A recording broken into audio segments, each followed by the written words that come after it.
And there she is, ain't she a beauty? We could talk to Gommel, of course that's required for the other tasks, isn't it? But we're just going to head straight on in, don't even worry, of course I remember, you guys can check my credentials. Now a very nice thing as well that we have access to here is of course the potion store, which I'm actually going to be stocking up on because we had actually run out of strength potions a wee while ago, and I didn't really want to waste my, what are they called, Limbwort roots on the base level strength potions, save those for the super strength. And of course we also have our stews that we can purchase from Lidio over here, so we might pick up a few of these along the way as well. Decent source of food, relatively cheap as well. Potatoes with cheese go for absolutely nothing. And now the armor that we're actually going to be using in our magical animator, which is going to be the way that we earn our tokens here, is the armor that we used for our earlier quest, and that is of course the black armor. I think mithril and adamant might be a little bit too tricky for us, so we're going to try and take care of them this way. Now we can equip our full rune, you know, looking amazing, good stuff. We're a proper gamer right now. Let's go and earn a whole bunch of tokens and see how far we can get in that time. So we get 20 Warriors Guild tokens per kill here. That's not too bad. The other thing of note is that we're going to be switching across to defensive experience, of course. That's what we need to get our rune defender equipped. I think we already have the level for that, but dragon defender is of course the ultimate goal.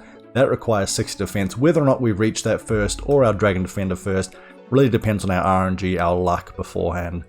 Well, it's nice to have levels coming in this quickly now, especially a far cry from our other levels which require about 40-50k experience. This one taking about less than 8k, so you know, less than a quarter of the time. That is 48 defense coming in.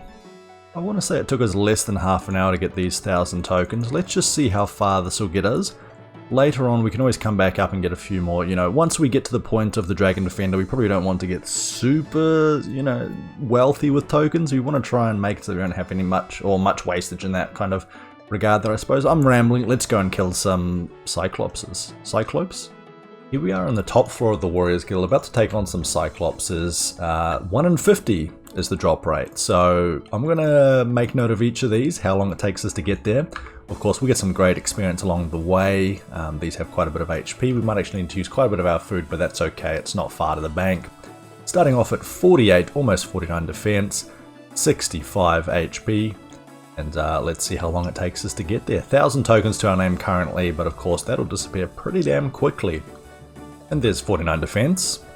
There we have 50 defense being reached again. That's our level for granite armor pieces, which we might upgrade the shield at some point. But then again, we're getting a shield upgrade right here, aren't we? And I'm thinking long-term plans. Maybe it's time, as I'm sure that we'll hit 55 defense, that we get the Nader's Knot Helm as well. You know, obviously we're going to be switching that across to the Slayer helmet at some point soon. We've got quite a few points saved up from our Wilderness Slayer, but that's obviously dependent on finishing off those quest lines, getting 58 Slayer for that, and taking out some cave horrors. So we'll see. Who knows what we're doing next. 51 defense coming in. At this rate, we'll have the level requirement for our Dragon Defender when we get it. So we'll see if that is indeed the case. We're currently over the drop rate for our Bronze Defender. Hopefully that's not going to be a recurring theme for us. Another defense level, 52 defense coming in. 53 defense coming in. Still with 0 defenders. 66 hit points coming in, 1320 total level. Unfortunately, I believe we're up to 147 Cyclops kills without a single defender. Now remember, it's 1 in 50, so if you imagine a bell curve, we're right at one end of that tail, and it's not the end that we would like to be on. We're at the situation where we're one of the very unlucky few, you know, probably one of the 1%. We are the 1% right now. Hopefully we can pick it up very shortly. We've already gone through nearly 3/4 of our tokens, excuse me, with nothing to show for it, except for we've made a little bit of money. So again, I would prefer to go dry in the dragon room down in the basement, but even so, you know, alking all of these, getting some adamant two-handers and the like, isn't the worst thing in the world, but again, just give us the drop, please, that's all I ask for. 54 defense, still no defender. Turns out I'm a damn liar. That was 172 for the Bronze Defender, so about 3.5 times the drop rate for our first one. 160 tokens left, so we ended up using 840 for that first Defender. We weren't even killing them that slowly. There we go. On to our Iron Defender. Let's hope. Do we get it back to back? Let's find out. Hopefully this one is quicker. you know, we still can average it back down to about 50 kills per defender if we get lucky over these next few. So let's hope. Otherwise, we're going to have to go back to killing some more of our animated armor again. 55 defense, the requirement for our Nader's Not Helm, which we might go for after we finish off with the Dragon Defender, just picking up another 1,000 Warriors Guild tokens. We only used up, we used up 910 tokens just for that one defender, so we're now back at a cool 1,000, so we haven't technically used up a whole 1,000 just yet, but we've got a second 1,000 here, and we're going to give that a go now. So let's see, does our second trip up to the top floor net us a better reward, better luck? Let's see if that is indeed the case. Iron Defender coming in shortly thereafter, didn't take long at all, very happy to get it. Hopefully our luck has indeed turned around. 56 defense, another miss level, there's 57 defense. Steel Defender finally coming in, another long one, probably over the drop weight once again, but nowhere near as painful as that first Bronze Defender was. Well, it's time to see if dropping our other hard clue actually paid off for us. Let's see what this one entails. Oziak and Edgeville, we can complete that. You know what, I need a break from this. We are currently sitting at over 300 kill count, maybe about 320 or so. Only having 3 of these. We should have about these 3 and 150 kill counts, so we're over double the drop rate for where we should be. We need a break. Maybe this little break will give us the luck that we need. So let's go speak to Oziak. Step 1 with our puzzle is completed. I actually used to be very good at those puzzles, but ever since we had the Runelight plugin, of course, it has changed it a little bit. Better Bin Camp, we can complete that one. Let's go there too. And that is step number 2 completed. Step number 3, Subterranea is the music that we need. We don't currently have it unlocked. What is the hint for it? Waterbirth Island Dungeon. Is that requiring Lunar Isle? If so, that's going to be a little bit tricky. Let me look it up and see if we can do it. It looks like we actually can complete it. We just need to get a pet rock and then go through the dungeon itself. So let's head up to Relica and make more progress here. There we go, costs us nothing at all. Good pet rock, we can wield him, we can take him on our journey, of course. Look at that, what a gorgeous pet rock. Oh, it even changes the running animation, that's pretty awesome. Now we're heading across to, where is it? Waterbirth Island, isn't it? Okay, so we're heading into Waterbirth Island, we're then heading into the dungeon itself, where we have to unfortunately drop our pet rock to make it through, at which point we should unlock the music task, which we need to play to Cecilia in Falador Park. So, shouldn't be too far now. Well, I look forward to eventually coming back here to try and get our Berserker Ring, among other items, but for right now we drop our pet rock, who has a sick party hat on at the moment, run through, and that should be Subterranea, which is the music track that we need right there. Oh my god, get out of here. Oh, I forgot about those Wolaski? Anyway, it doesn't matter. We're back here in Falador. Let's use this track and see how much further we get. Currently completed 2 steps. And our next clue is Zamrock Wizard in the Wilderness. Very much easy, achievable, accomplishable. Wilderness steps are actually one of my favorite because while they're a little bit risky, it does mean that we can complete them. I don't think there are any locked away, except unless there's one in the resource area or elsewhere. I'm actually not too sure. I'm sure there are a few that we can't do. Best way there, in my opinion, is level 50 Wilderness Teleport via the Obelisk. Let's try that out for size. There might be other ones that we could take based on some of the pickups that we've done doing our Wilderness Slayers, but I can't be bothered researching all of those. Instead, let's just continue. 44 almost there. I need to resize my game window so I can actually see this behind, you know, rather than being hidden behind the interface there. There we go, that's exactly where we're looking to be. Second time's the charm. Just look to change it so that we can actually fit it a little bit better. So if you have any suggestions on how to do that, please do let me know in the chat. Otherwise, I probably need to figure it out myself. Maybe there's a way that I can do it with rune lights as well. Okay, turns out it is possible to do with rune light. That was very easy. There we go. That's much easier to see. Now it's not tucked in behind. Let's see. Come on, buddy. You're mine. Gunjawn should also be another one that we can complete. And actually, 45 Death Runes is quite a nice drop from that Chaos Wizard, so I'm pretty happy with that. Oh, my Lanta. Oh my god, we're going to lose the clue. Alright, good fight. Well, there goes that hard clue. No such luck. We'll go see if we can pick up anything else. Oh, shame. You know, I was talking about how easy the wilderness clues are, and then we lose it anyway. So, you know, easy come, easy go. It's not the end of the world. Let's go back to grinding a bit more of our defenders. See if we have more luck there now. Maybe that's all we needed, was just a little quick death to kind of nip that in the bud. There is our black defender coming in. That one didn't take too long. Our luck maybe has turned for the better. Well, that's what I like to see. Only a couple of kills later. There is our Mithril Defender. Honestly, quite literally a couple of kills later for that one. And I think now's the point in time where the +3 melee strength probably makes it worth wielding these. So I'm actually going to start wearing the next ones that we get. Obviously, it's quite a drop in terms of defensive capabilities, but I think it's worth it. The trade-off seems okay. And there is 58 defense, barring some extraordinary luck coming in now. I think it's pretty safe to say that we will get 60 defense before we get the Dragon Defender, which is both a blessing and a curse. You know, at that point we can switch back across to strength training at that point. But we will see. Who knows? Maybe. You know, I think from Black to Myth we only took a couple of kills. Maybe we can get a bit more luck like that. 59 defense coming in at the same time as our Adamant Defender. That worked out very, very well. We do need to, however, get our Rune and our Dragon Defender in the next 50 or so kills to kind of break even with regards to our drop rate. What I mean by that is, of course, that we didn't go over the average drop rate. Otherwise, you know, we might be sitting in excess, but at least that means Addy, Defender, one more defense level to go, 25k.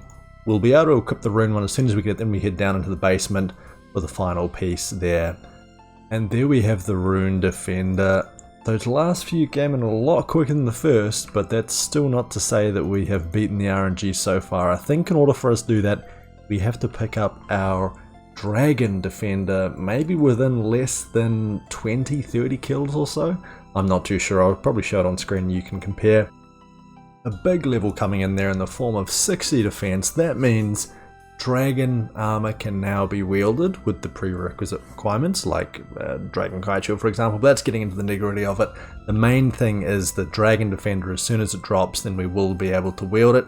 And now that actually means that we will switch across to Strength Runners. We're currently 79.5 is our combat level, 1327 is our total. We've gained some good levels here. We're actually not too far off a hit points level as well, so that'll be nice once we reach that point.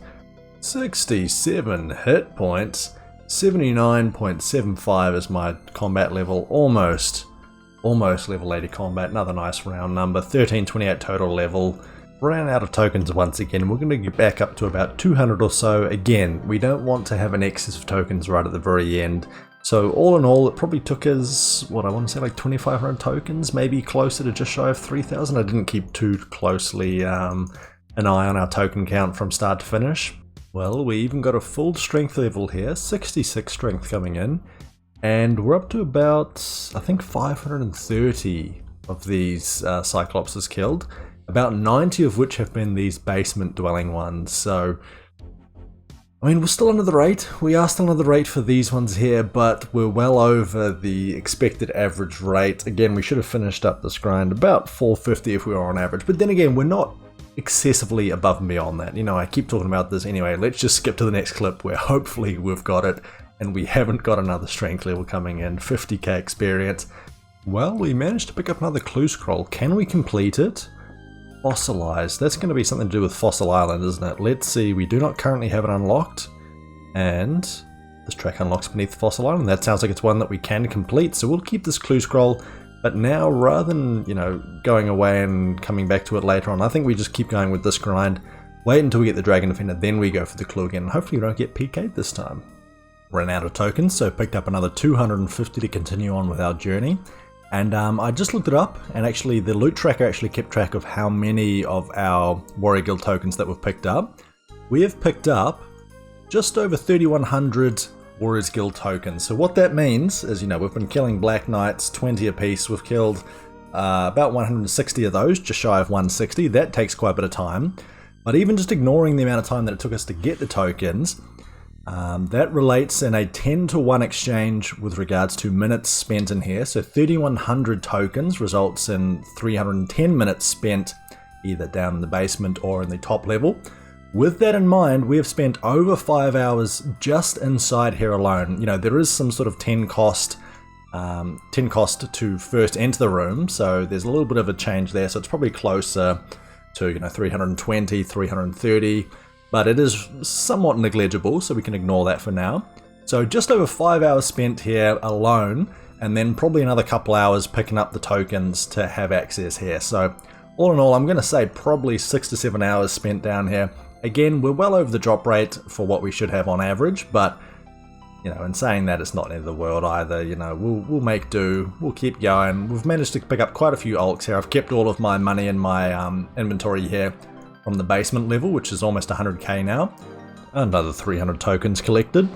Oh boy, long bone in the last inventory, curve bone in this inventory. That's actually the first curve bone that we ever got. And can anyone say foreshadowing? You know how I talked about how, you know, it'd be really unfortunate and not too good if we managed to get a strength level before we got our Dragon Defender. Well, hey, guess what? We're on our way to get our strength level. We'll be back in just a second. And there we have 67 strength. Oh boy, we are well over the drop rate now, even for this one. So I honestly feel like we've spent 2 or 3 hours longer here than we needed to if we got lucky, but that's the way the cookie crumbles sometimes. I guess of all the ones to go dry on, this is not terrible, you know. If we go dry on a black mask, then you're going to hear me bitching, that's for sure. But anyway, keep going with the grind here. We're going to need to pick up some more tokens soon. And another 300 tokens for 30 minutes more. Another 300 more tokens, but more importantly, a different clip. We get a level up, 720 herb lore experience to get us 49 herb lore. So remember when I said that getting 67 strength here would be unfortunate? That's 68. Oh, jeez. Alright, well, you know, at least we're getting some gains here. We're getting some levels up to 80.725 as our combat level. Total level creeping up to 1332 as well. And, you know, we're going to get another 300 Warriors Guild tokens. We're now up to the point where we've got like 4,500 Warriors Guild tokens, and the vast majority of that have been in the last area, the basement. But look at that, we're up to 200 plus K. That does mean that we can buy our Dragon Battle Axe if we opt to. You know, it is basically a free super strength dose every single time that we opt to use it. Oh, thank you. We finally got the Dragon Defender with quite a few tokens left. Thank you, thank you. Look at that, 1 extra melee strength and a little bit of extra offensive and defensive bonus. Was it worth it? I don't bloody know. There's the entire collection ready to go. We picked up about 700 plus black knives, probably earned about just shy of 250k in alkaballs as well. Used up quite a few nature ends in the process too. And that's looking pretty great there down the bottom right hand corner. Finally, we can leave this godforsaken place and we can try out our hard clue scroll. Oh, wow, look at that man. Look at that man. I think he feels, his eyes show the pain that I feel right now. It's pretty accurate to real life. We get to move now though. Let's not lose this. Let's remember the pain that we suffered and really make sure that we do not lose the Dragon Defender as we continue onwards here. But progress. The account's looking good though. Chuck that bad boy on and now we should have maybe an extra max hit or two, because our melee strength is just shy of 100 now. Very nice. What we would like next? Honestly, the Helm of Nader's Knot and the climbing boots, and in fact we might do the Nader's Knot quest, very shortly.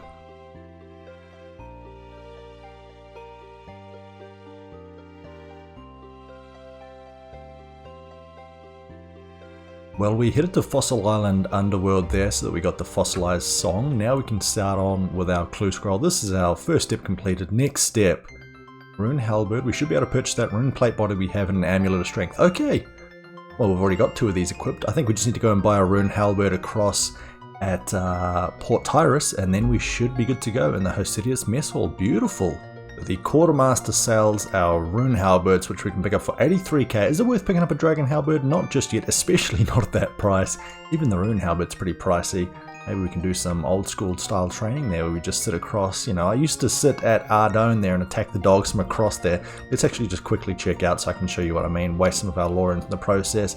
But yeah, I used to sit across here, attack these guard dogs in here. I think I actually sat outside the gate and sometimes inside the gate. But it was quite difficult to do. I think I also sometimes had a rune on me, so like for example our Wind Strike, cast it on a dog, lure it over, and then just start beating on them here. Look at that, they're even aggroed there, so we can just sit here. Look at this beautiful training that we've got. Yes, it's slow as all hell, yes it was not efficient, but it worked. You know, it worked back in the days, and man I look sick. Everybody running past are probably so jealous. Look at that dude doing his AFK training. Of course, methods have changed since then. But, you know, nostalgia stays the same. Let me know if there was any odd, interesting, unusual training methods that you employed back in the day. Keen to hear, you know, back before we had the wiki on our fingertips, at our fingertips. There you go, look at that, sick 20s, beautiful. And of course you didn't get any drops for this, but it still worked out quite nice. Let's complete our clue. Alright, there we have the double agent taken care of. Our next hard clue is Wilderness Agility course. Alright, well we can complete that. Let's hope we don't get PK'd this time. I'm going to play a little bit more cautiously, pay attention to what's going on, and yeah, bank most of our important goodies. But I think we should better continue on. Well, colour me surprised, I had no idea that the actual clue scroll was taking me onto the Wilderness Agility course. Thankfully we have much greater level than the level required to access this area, so we can do this no problem. I thought it was the one just in the corner here, but I believe that's actually a coordinate clue and not the kind of specific clue. I mean, that was a coordinate too, wasn't it? Okay, there we go. First lap completed, and we completed medium task of the Wilderness Diary. Good stuff. Next clue, we have CIS. That should be easy to complete as well. So as it turns out, this CIS is actually the Dead Mushroom Ring, which we need to cast some magic spell thanks to Trosser. If we speak to you, I believe we can spend 80,000 coins to get this mushroom repaired. Now we can use this Fairy Ring in future. It's an investment in the future of our account, but like our Rune Halberd, it's kind of very specific usage. So we've spent about 180, 160k on this hard clue scroll. It better be pretty damn good, that's all I'm saying. Do we get it now? We get a casket. Alright, well I tell you what, did it all pay off for us? Was it worth spending all that money? I would honestly be absolutely happy with a black chess piece, a black d'hide chess piece, or you know, a god d'hide chess piece. Anything like that would be fantastic, or some god boots as well. Let us see. Okay, a magic shortbow is actually a good compromise. I'm happy with that one. The reason being is we do have a magic shortbow scroll that we picked up from our Wilderness Slayer. So if we go to the bank now very quickly, we can equip that and then show you what I mean. So here is our current magic shortbow, which gives us plus 69 attack bonus, nice. And of course, I believe the attack, if I'm not mistaken, also does, let me just quickly find some arrows. There we go, 10 adamant arrows, wield these. If I was to attack our rat, for example, use a special attack, it should use up 55% of my special attack bar. Now, if I unequip this magic shortbow and then use the magic shortbow scroll on this item, we imbue the bow. It now has plus 6 range attack bonus, which isn't huge, but it's better than nothing. And I would say, potentially more importantly, instead of 55%, oh, this doesn't actually replenish our special attack. Give me a second until this recharges, but I do believe that the effect is that now it uses up 50%, as we can see when we highlight in the tooltip text there. So when we use this, we should have 5% special attack left, and indeed we do. So that is actually a pretty decent milestone for us to have accomplished, and that makes, I think, using our magic shortbow much more viable as a range training method in the wilderness. As currently, don't forget, we only have our bone crossbow. And if we do get to broad arrows, we could maybe use those for a little bit before we get to broad bolt fletching until we get our rune crossbow. So I'm actually very happy with that. Otherwise, the loot was pretty mediocre. We did spend a lot of money. Our cash stack is now down to 150k or thereabouts. But with that done, I think it's time to leave the episode there. Thank you all very much for watching. You guys have been great. Don't forget to like and subscribe if you haven't already, and I will catch you in the next one.